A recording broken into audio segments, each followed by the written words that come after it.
Vaina chuan guitar lesson thar kan zir hau lenga vaina kan zir hau le tur chu shilan sumlo wanga di chang ti hla sakha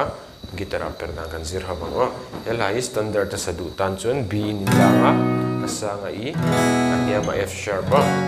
ke po hi fourth fret a karon wanga chuan all sam theidan ang khan b a khan c kan mangtonga f sharp ya d chuan e a khan c Dia kan strum down down up di kan jar me orang dah lagin down up di kana oh kadi nang poka